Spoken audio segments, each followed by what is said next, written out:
여러분 안녕하십니까? 이어서 춘천에서 전해드립니다. 오늘 오전 춘천에서 코로나19 확진 환자 7명이 나왔습니다. 오늘 나온 춘천 확진자 7명은 기존 확진자와 밀접 접촉해 자가격리 중에 코로나19에 확진된 경우로 이동 경로는 없는 것으로 파악됐습니다. 7명 모두 증상이 없는 상태에서 코로나19 양성 판정을 받았습니다. 최근 춘천에서는 확진자가 크게 늘어나면서 이들과 밀접 접촉한 시민 1,100여 명이 자가격리를 받고 있는 상태입니다.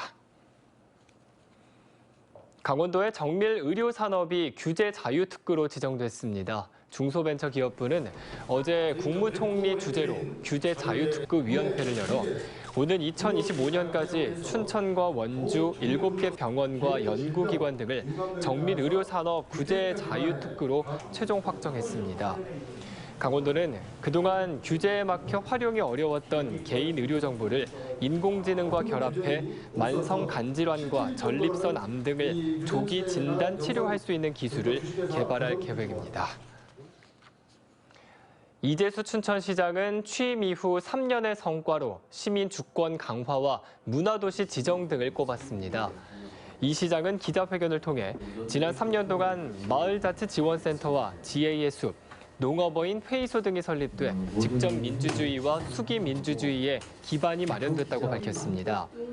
또 올해 춘천이 법정 문화도시로 지정됐고 2025년 국제인형극 연맹 총회와 축제도 유치됐다고 덧붙였습니다.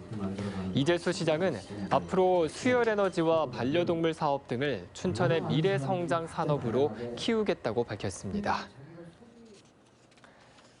올해 여름 2천만 명이 강원도를 찾을 것으로 예상되면서 강원경찰도 피서철 교통관리를 강화합니다. 강원경찰청은 오늘부터 다음 달 22일까지 하루 최대 경찰관 500여 명과 순찰차 200여 대 등을 동원해 피서철 교통관리에 나섭니다. 특히 피서철 주요 사고 원인인 음주운전과 과속운전을 막기 위해 단속을 강화할 예정입니다. 지난해 피서철 기간 도내 고속도로 통행량은 하루 평균 45만여 대로 평소보다 13% 증가했습니다. 경찰이 부동산 투기 의혹으로 내사나 수사 중인 강원도 공무원이 13명에 달합니다. 강원경찰청 부동산 투기전담 특별수사대는 6차 수사 중간 발표를 통해 현재까지 내사와 수사 중인 사건은 11건에 22명이라고 밝혔습니다. 경찰은 지난 5차 발표 때보다 법인 2곳이 늘었고 수사가 진행 중인 사안은 5건이라고 덧붙였습니다.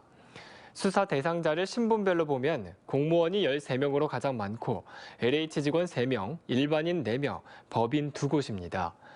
경찰은 이미 구속 1건, 불구속 1건, 내사 종결 4건을 마무리 지었습니다. 지금까지 춘천에서 전해드렸습니다.